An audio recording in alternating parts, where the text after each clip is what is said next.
This week on the Backtable Podcast, our audience pool, what's exciting is it continues to grow. I think per episode, within the first month, it's usually about 500 plays. And then after even about 3 months of its release, it's anywhere between 600 to 800. And by the end of the year, it's in the 1,000 range. So it's really cool that we're getting more plays. Our audience distribution's like 85% practicing ENTs, which is really cool. Half in private practice and half in academic. So that mix is huge.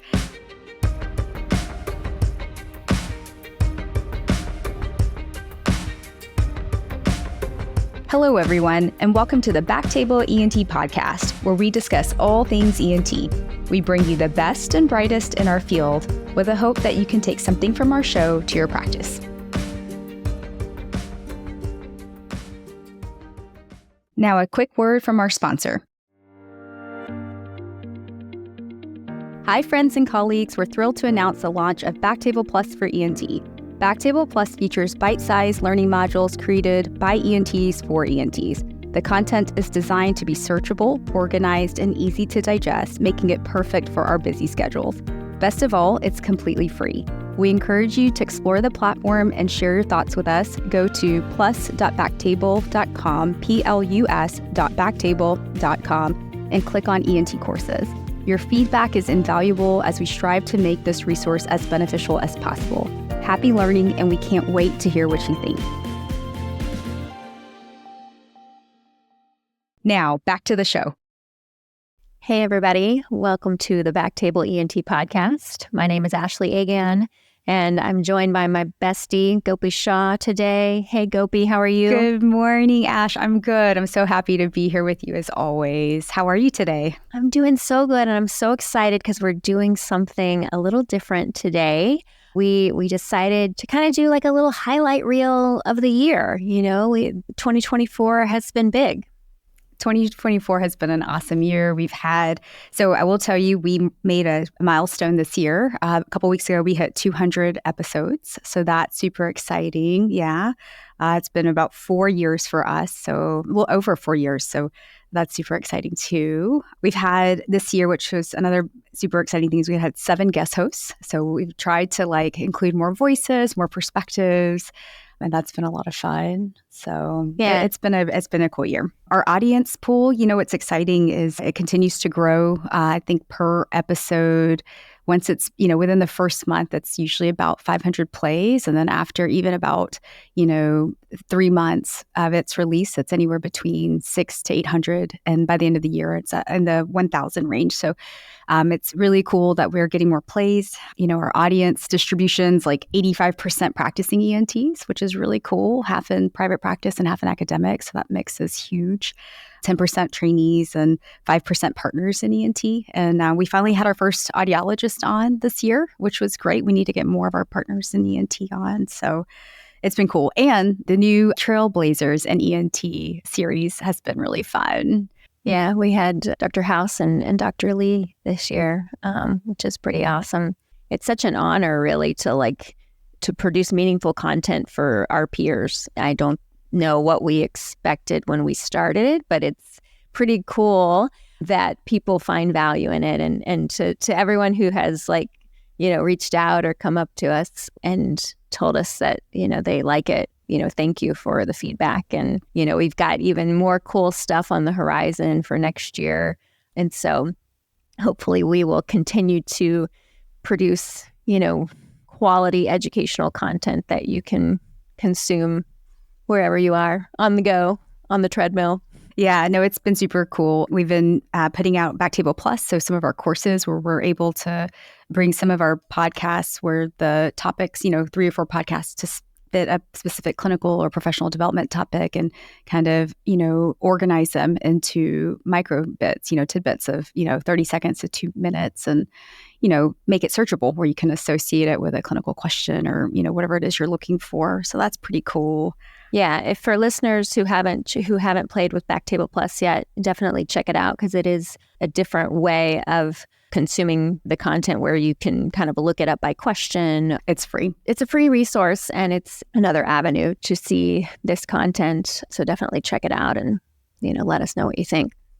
And then we've, are now doing video podcasts, which has been newer in the last year, over a year. So that's been cool too. And so hopefully we can do a little bit more with during our conversations, pull in a video, something that we can go over. So I think there's a lot of ways in which we're trying to use media and continue to create content. Yeah, you have a beautiful studio there in San Diego.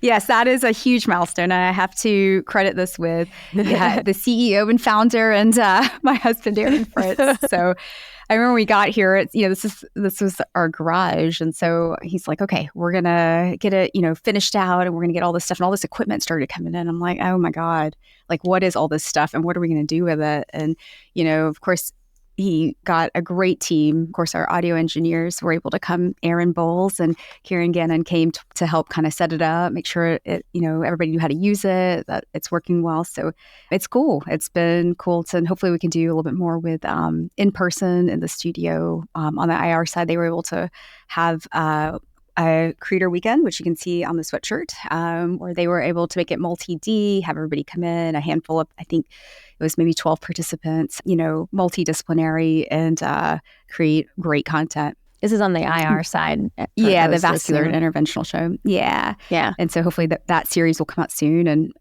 our goal on the ENT side is that we can do something like that with ENT. So hopefully we can, that'll be one of our goals for 2025. Yeah. Well, you look super profesh. I mean, I'm Thank ready you. for you to report some breaking news from the desk. Yes.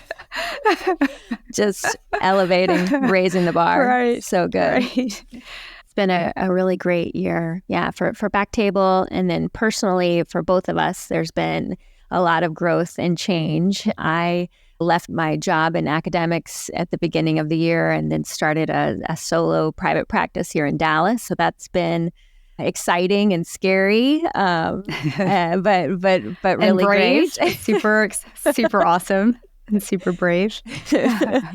And then you. Yeah, we've been, abroad for the last 2 years. So we have, landed back and we're in San Diego, and it's been a really warm welcome here. Literally warm and literally warm. I mean, it's really sunny. Every day I'm like, I need a hat. Where's my hat game? Other than a lot of sun, people have been so kind to us, and we've been able to connect with some old friends, make new friends. And so it's been really nice to be here. So we're really, really excited and feel like we're in a good place. And we're on closer time zones now. Now Yes. we're just 2 hours apart instead of... I suppose 7. Yeah. So now I can bug you at, almost all hours of the day instead of waiting for mornings. So let's, shall we get into our picks for the year? So this was kind of like, picking your favorite child. After we just, said we we're going to pick some favorites for the year, I was like, oh my gosh, this is kind of a task because we've had so many great episodes this year, but we did narrow it down to some that I think we just don't want you guys to miss. So, we'll go through these and listen to some clips, and definitely go back and listen to them in full if you missed them. Yeah. So we each were supposed to pick 3 on our own. And it turns out we had one that we both liked. It was actually the same episode and the same clip. We'll start with that one. It's with Dr. Anthony Law. And you were hosting with a guest host, Dr. Mahir Patel. It was AI and Laryngology. And I remember listening to it. Episode 191. Episode 191. And I remember before it came out, I was like, oh my God, I had such and I just wanted to be on there with you guys because it was so fun. Y'all were having so much fun. It was so cool. But it was such a great episode because it just made technology not so scary. So yeah, should we check out the clip? Yeah, let's take a listen. So I think voice is such a great biomarker because it's non-invasive. We all inherently understand that, certain voice qualities point to certain diseases. It's just, can we take this really subjective, intuitive feeling and turn it into objective data? And AI/deep learning is starting to make some headway there. That's super cool. Do you envision, 5 years from now, 10 years from now, could a patient, walk up and either in their doctor's office or at a kiosk on the street to, give, talk into it, and then it could actually categorize and say, we think that you probably have, a tremor or a tumor or, I think that'd be great if you're like, hey, Alexa, how's my health today? How's my voice sound today? Yeah. It's like, you might be getting a cold. You should wear 3 masks today. We talk about, people not really paying attention to their health, people not being very good stewards of their health. But I don't think they have a lot of tools to do it. And I think the more tools that we can give them, the more people engage with healthcare in a way that benefits them. So I hope we get to a point here where we can give it directly to the patient. That would be a dream. Yeah. I think, it's really trendy right now to kind of like collect data on yourself. People are wearing, the continuous glucose monitors, and they've got their Whoop, and they're, everyone's checking everything. I agree with you though about as far as with your voice, if you're giving voice samples to wherever, that the fear of that turning into, someone stealing your voice, and that's scary. That's scarier than my glucose levels being leaked, right? Like, It is. One of my talks, I have one of our SLPs. I took 10 seconds of his voice, and in some of my presentations, I will have him do part of my presentation for me, just to kind of show people that, voice cloning is here. It's not the future. It's not sci-fi. It's here, and it's really good. Wow.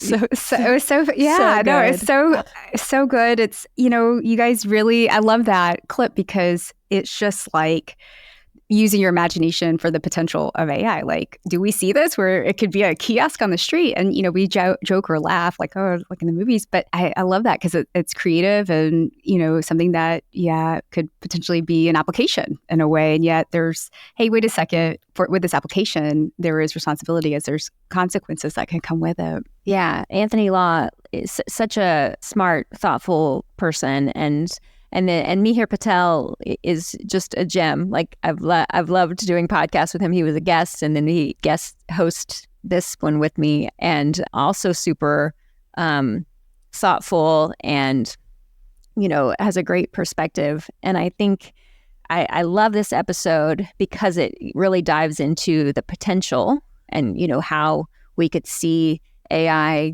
with this very specific example of analyzing voice and how that could potentially help with diagnosing, cancers or voice disorders or whatnot in the future. And then also kind of talking about the risks could be if you have all of this data and all these people's, voices. But I think overall it's a very hopeful message. I felt like we ended the conversation, it was hopeful, and that this is going to be a good thing. Yeah, I think AI can be very, technology overall can feel very scary, like what's happening, what's going on. But I think the way in which the episode and how it was presented, because it was very sort of open and thoughtful, everybody was able to ask questions, like what's a neural network? Like, yes, what is that? Or going back to, hey, it's a lot of data to put in. We need to make sure it includes diversity of data, as well as how we label it, and just kind of breaking it down into those nuts and bolts. I'm like, oh, okay, understanding how to think about this a little bit better. And then, having the specific example in laryngology, I think you'll talk about, how do you see this being used in clinic? And so all that kind of the granular level for me was as helpful as the message of, hey, there's a lot we can of hope that, hopefulness, because there's a lot of good we can do with this too. So it was really cool. So yes, Anthony Law might be our favorite child. The other thing that made me chuckle listening back to it is when he talked about how he made a model that was racist. Yes. And how important it is to, when you're teaching your model, to have a diversity of patients, because if you don't, you're going to miss. It's not going to work on all the population, which I think is something that you may not think of if you're not, a specialist in that field. And for, I think there are some disease states that are more prevalent in maybe a certain population. So it's going to be very easy to have 1,000 samples from that one demographic. And it may just be harder to find a representative sample in other demographics. And so that's where, the work comes in to kind of make sure that these models are accurate and not racist. Yeah, and it goes back to like, health equity research and just research protocols in general of how to kind of, to keep using all the different lenses that we have and bringing in, other perspectives sometimes if we are, missing so that we don't, follow our blind spots, if you will. So it was really cool. It was a great job, Ash. Loved it. Yeah, it was a good one. Yeah, definitely check that one out if you guys missed it. Episode 191, Anthony Law. So this next episode is episode 186 with our mutual very good friend, Dr. Jill D'Souza, who is a pediatric otolaryngologist. She's practicing down in New Orleans. And the conversation was focused on some of the challenges and some of the ways that she is working to overcome challenges of taking care of, her pediatric patients in the South. And there was a lot of discussion, we just were kind of talking about health equity, and that, a lot of the discussion was around that and, taking care of kids who have different types of Medicaid and the struggles to just try to do the right thing and take care of her patients. And I think for me, as we were doing this podcast with Jill, because I've known Jill for such a long time, we were in medical school together, I just found myself just kind of sitting back, listening to her, and with just like, I don't want to say like a sense of pride because it's not like I did anything, but like I was just so proud for her and excited that she has had such a successful career, and she's just doing such great work. And I think I was just like proud to be her friend or to know her. And I was just kind of like in awe listening to her talk. No, I felt the same way. So it's funny because Jill and I crossed paths in residency as well. I think she was an intern when I was a chief. And so we got to cross paths, but I wish I'd been able to spend more time with Jill in that way. It was pretty quick, but she's a pediatric ENT, that's my soft spot there. And she's practicing, in the New Orleans Gulf South area. So, that part of the Southern Coast has a really unique population, history, culture. It's my home state where I grew up. So, soft spot there too for me. So it was great. It was great to talk to her because she discusses health equity when it came to complex technology-dependent patients, such as tracheostomy kids, to even just, TNA, ear tubes, like making your appointments to, even just post-op, bread and butter and some of the challenges that families and patients face with that. So should we check out the clip? Yeah, let's take a listen. We have an entire group of people, truly the unsung heroes of insurance, our social workers and case managers. Like, they do the work that none of us even remotely understand how they do it, but I'm grateful for them every single day.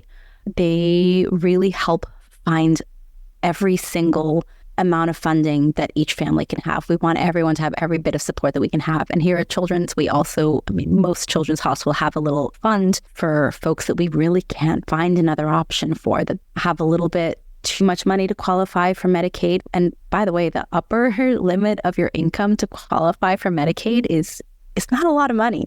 And I need to look up the actual number, but it's something like $22,000 a year or something like that. Meaning that if you make more than that, then you don't qualify? You don't qualify. For children, there's several different numbers. I'm just pulling it up right now because it's one of those things that just does not stick in my mind. But it's the monthly income for a family with one child is $2,700. So if you make more than that, you may not qualify. And so for those families, they're basically kind of falling through the cracks then. They make too much to qualify for Medicaid, but they don't make enough to be able to purchase marketplace insurance. It reminds me of the kids that have some hearing loss, but they don't qualify enough to get the hearing aids. And those are the kids that are going to do the worst in school. They're going to be the ones that fall through the cracks. It's the same.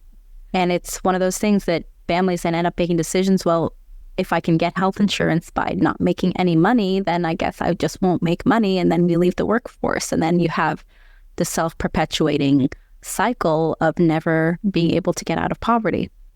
It's a really complex issue that I don't feel like I can do justice to, because I'm sure there's so many nuances that, as much work as I do in this space, I don't know that it's enough. But it's one that I feel it's like that Dr. Seuss book, The Lorax, right? It's like, unless someone like you cares a lot, it's not going to get better.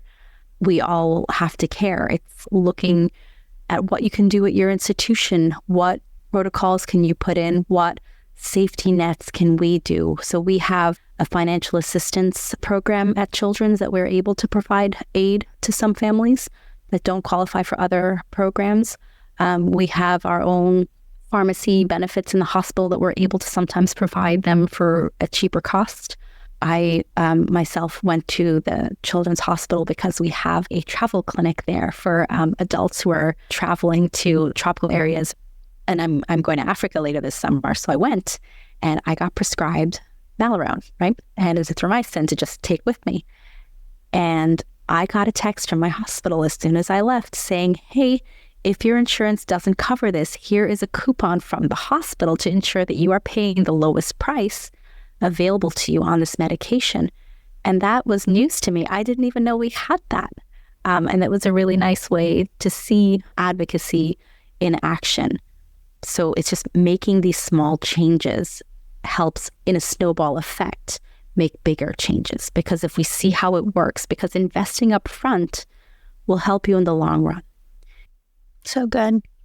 So great. I mean, really, we should, Ash, have like a guest who's a social worker or case management that deals or helps us take care of, patients with ENT problems, especially a huge role, especially on the head and neck cancer side, to our complex pediatric patients, to any, that might be something for 2025 to consider. Yeah, for sure. There's a lot of complexities that we probably don't even realize, things that they're doing that we don't even know.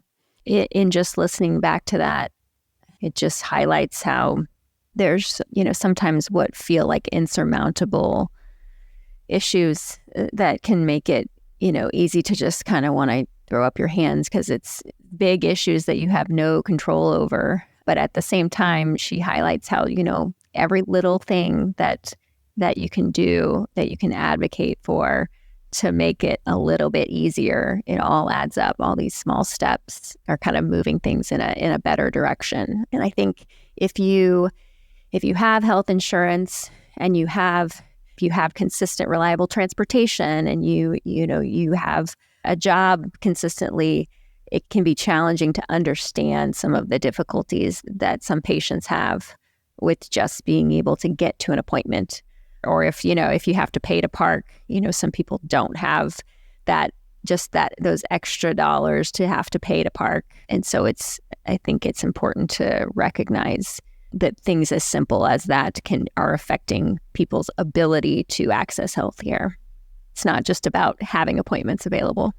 Right. She highlights their rideshare program, I think, which she discusses how it helps, especially with even just like her TNA patients, right? Make it to the OR, their pre-op, post-op OR, all their appointments on time to, the app she talked about, right? Like it was so nice for her to get the message from her provider at the end of her health visit for the, when she was traveling to get that. So even those small, like whether it's like, oh, there's a coupon for this, like having, and then how do we make this a way so that we just kind of make it automatic for all of our patients, because it's helpful. Yeah. Small steps make big gains. Exactly. Yeah. Just keep chipping away at it.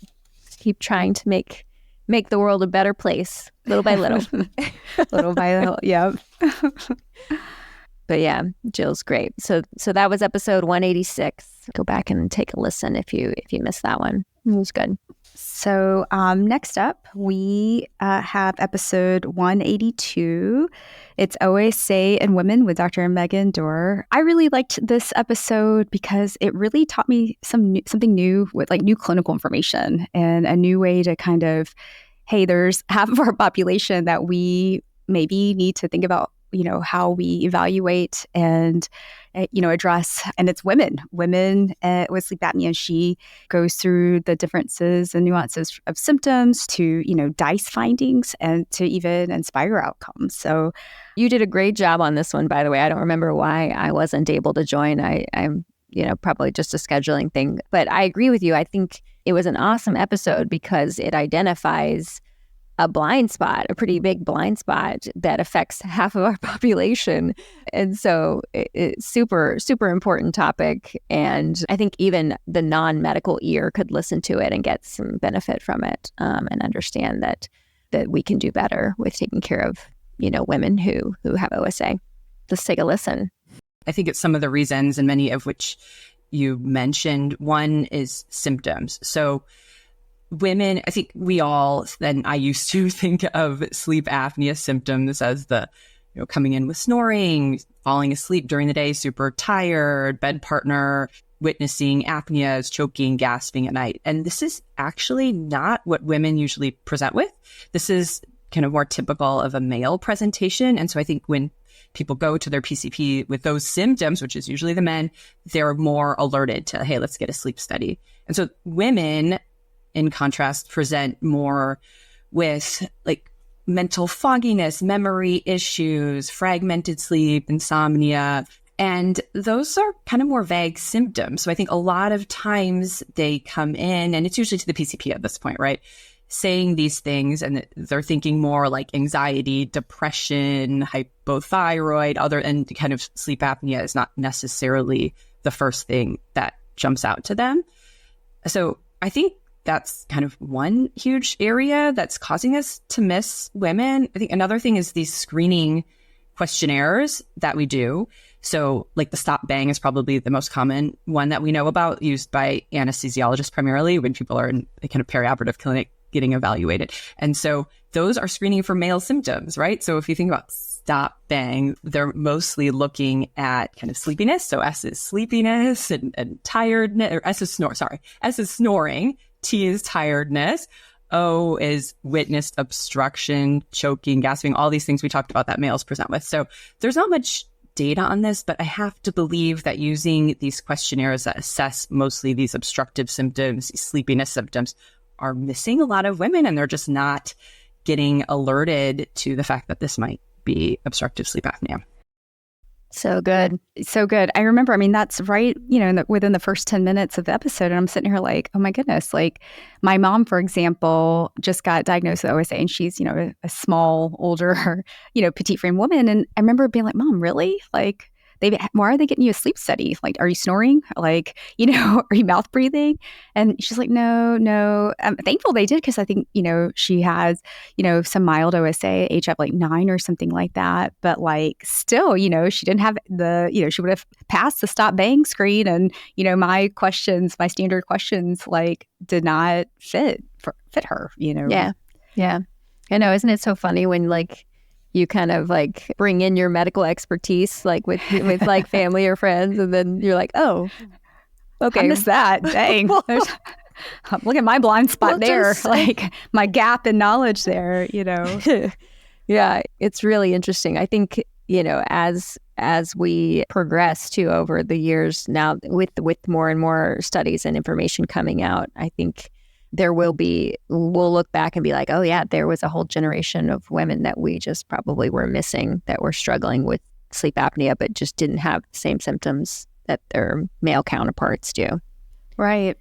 She talks about the hormonal components and how, especially, pre-menopause, post-menopause, how all that kind of, those changes can affect, your sleep symptoms. And so it was just such an interesting conversation, because I don't remember, and I hadn't, I think this is newer in the literature. Thankfully we do have, some movers and shakers like Megan Durr looking into some of this. And she says, this is from my own experience of, people, other friends and women, asking me some of these questions like, hey, I noticed something that's different here. And then she goes into concrete DICE and sleep study findings. And I thought that was all super helpful.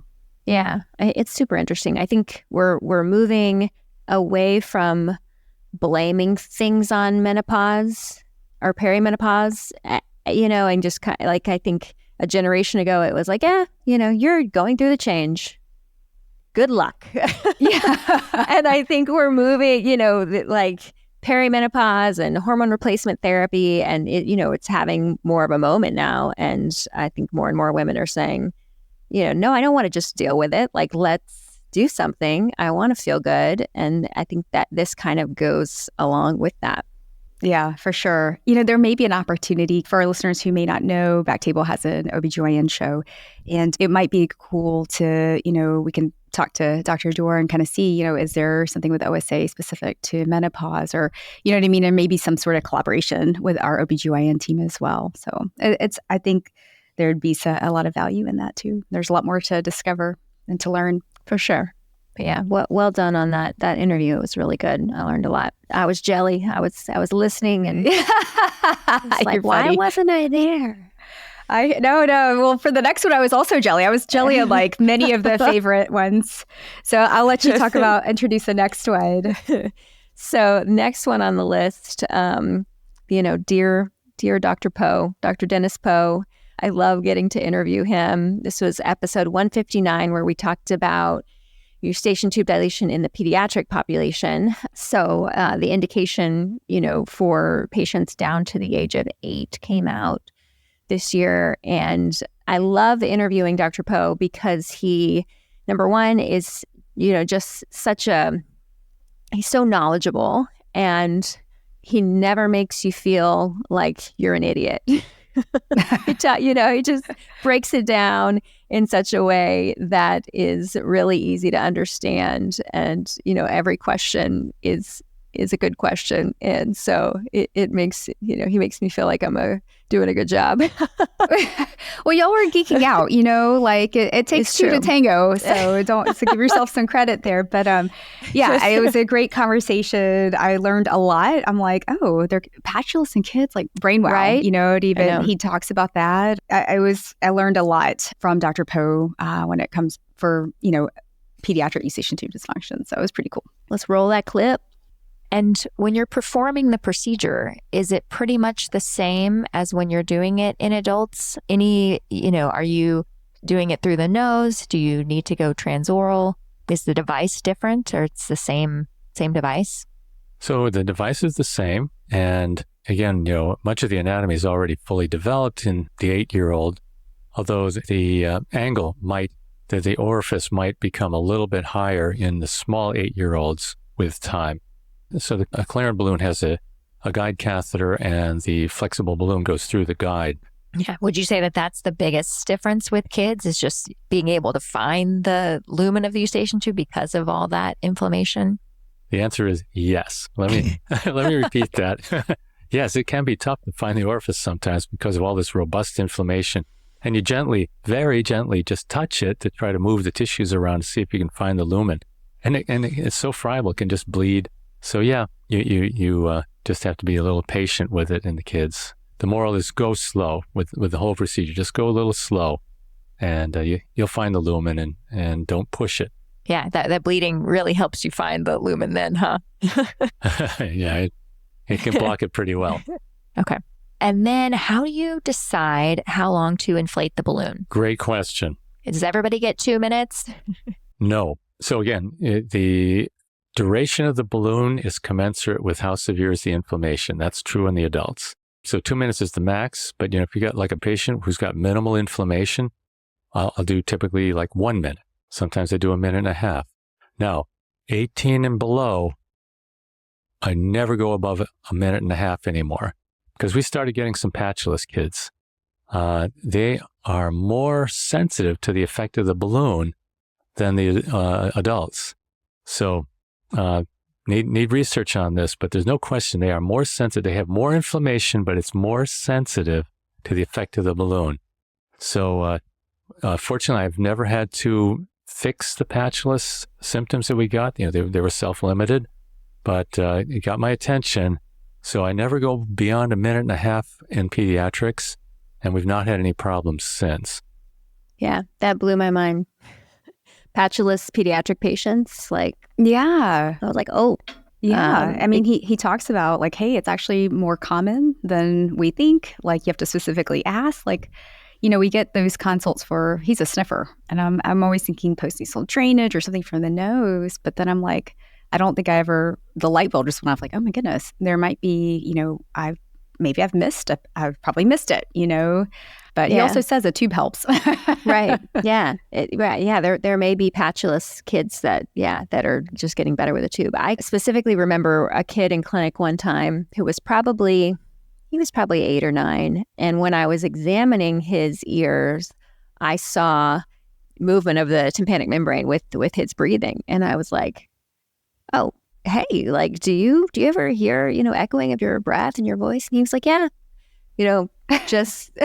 And I was like, oh, okay. Like, it was so interesting. But I think the other thing, the interesting learning point from this episode was that it's kind of paradoxical, because in the adults, we see more inflammation. So we do the full 2 minutes. And if we see less inflammation, we might, he mentions maybe you go down to a minute and a half or a minute.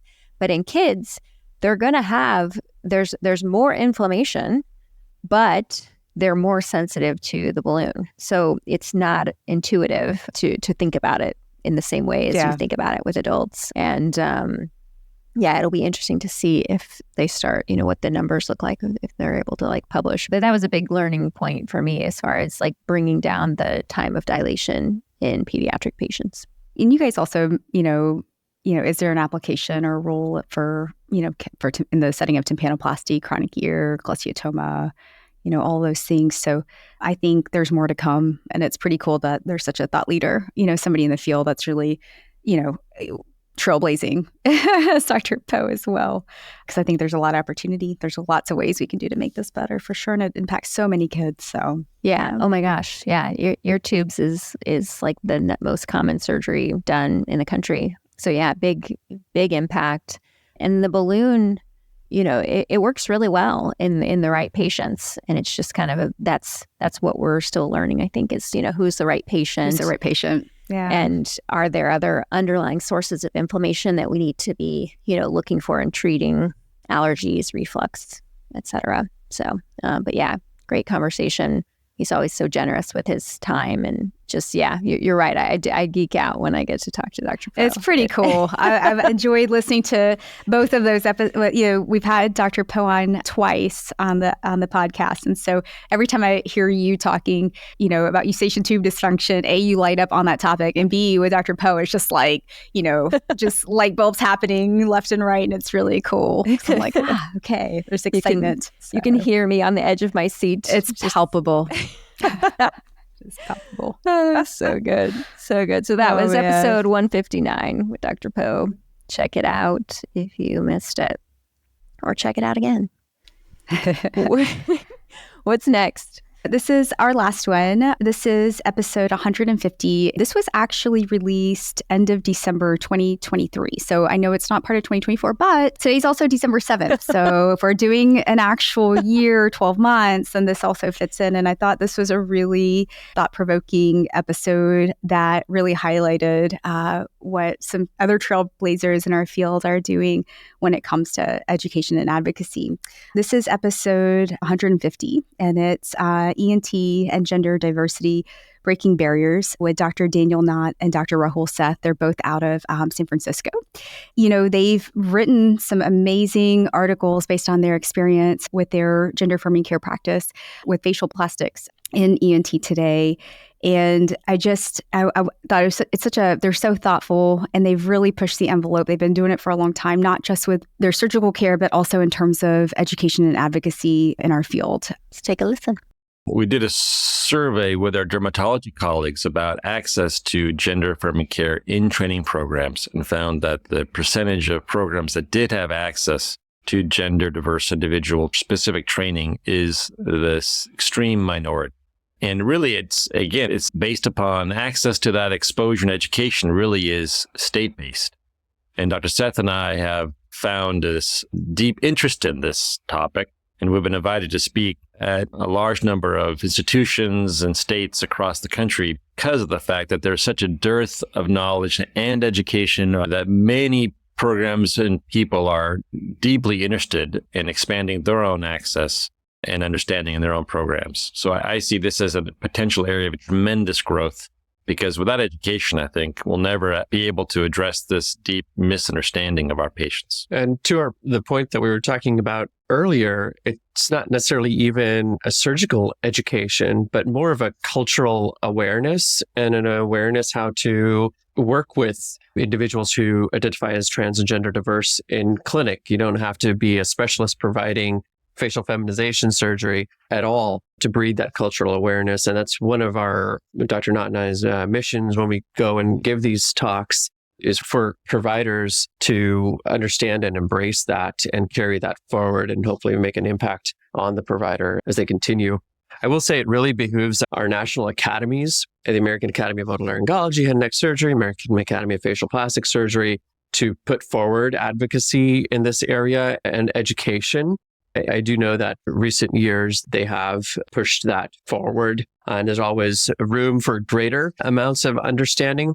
But Dr. Knott, when I will tell you that, in the last 5 years, we went from fellowship applications not really seeking an interest and coming to us because we offer this, to now it being a potentially significant focus of our applicants of gaining this knowledge base. So there is a change in the educational surgical world for sure that's happening. Yeah, I really like this one. They hit the nail on the head, if you will. I mean, it continues to be more and more prevalent, this sort of gap, right? We are going to have, and it's based on state laws, and it's, based on, because of these laws, you have, whether it's access to care for specific to gender affirming care, you're not just going to lose surgical subspecialty training for gender affirming care in ENT, which we provide when it comes to facial plastics, as well as, voice care and the importance of those things. But when you have laws that limit that access, you also are going to lose. And I think Dr. Seth, brings it in at the end where he says, that cultural competency, you're just not going to know how to, interact with those patients, so that it's going to affect your outcomes and your care when it comes to, a gender diverse patient who may present to you for whether it's a PTA, strep throat, OSA, head and neck cancer. So I think it's something that is super important. And I think, something that we have to continue as a field on the national level to continue to push the value of that forward. Yeah, no, I agree 100%. I think that was one of the big things that stuck out for me as well, was that you don't have to be someone performing facial feminization surgery or doing gender affirming care for it to affect you. It's important to just be comfortable addressing a trans patient or a gender diverse patient comfortably in your clinic when you're seeing them for, sinusitis or hearing loss or something that has nothing to do with gender affirming care. I think that's huge. And I think you're right, because things are so different state by state, you're going to have, the training is going to vary significantly because of that. Yeah. But there is hope because we have specialists and people in our field that continue to, at the academy meeting, there is definitely some talks on gender affirming care within ENT, and it was something to take, whether you were the uber specialized facial plastic or laryngologist to the general ENT to, hey, somebody that's just, interested in how do we take care of patients better and what do I need to understand about this group. So I think that, we just have to keep pushing the envelope as a field. It did leave me hopeful at the end of after talking to them, because it did give me some hope that, hey, there's really good people out there that think about this as well. So 100%. And good job on that interview.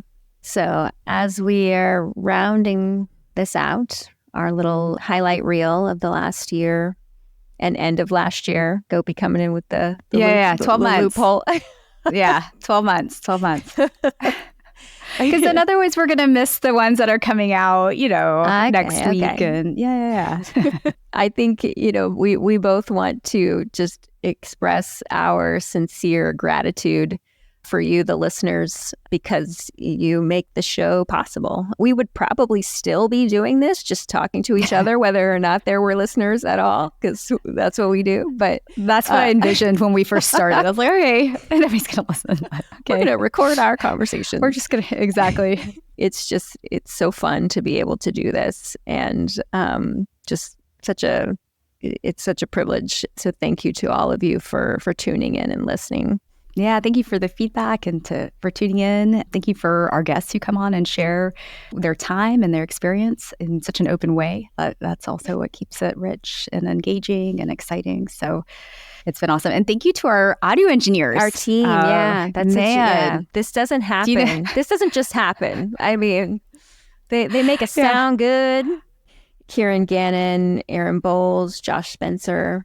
Thank you so much for re-listening to our voices, cleaning it up, making us sound so smart. Yeah. You're the best.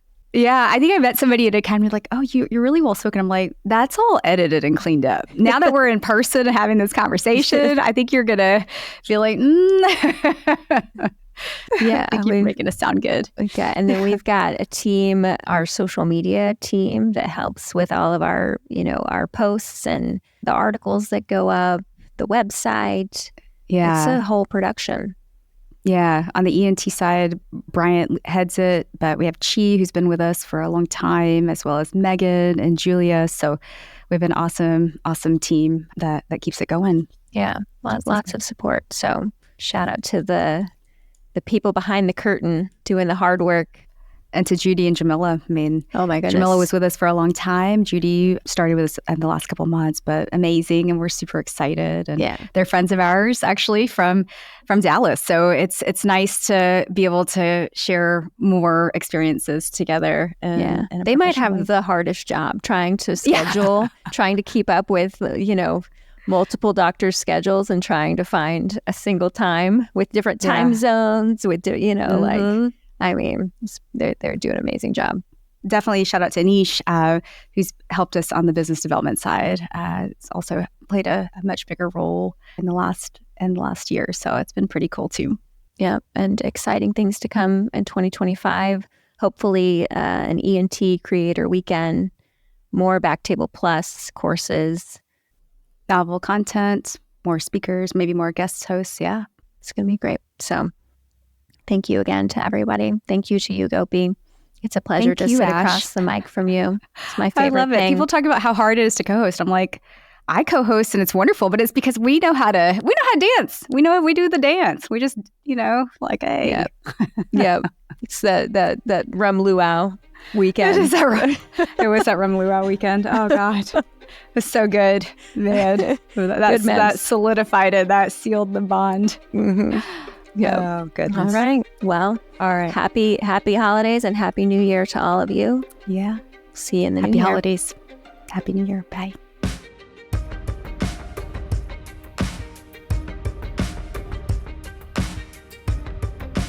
Thank you so much for listening. If you haven't already, make sure to subscribe, rate the podcast 5 stars, and share with a friend. If you have any questions or comments, direct message us at _Backtable ENT on Instagram, LinkedIn, or Twitter. Backtable ENT is hosted by Gopi Shah and Ashley Agan. Our audio team is led by Kieran Gannon, with support from Aaron Bowles, Josh McWhirter, and Josh Spencer. Design and digital marketing led by Brian Schmitz, with support from Taylor Spurgeon Hess. Social media and PR by Chi Ding. Administrative support provided by Judy Dela Cruz. Thanks again for listening and see you next week.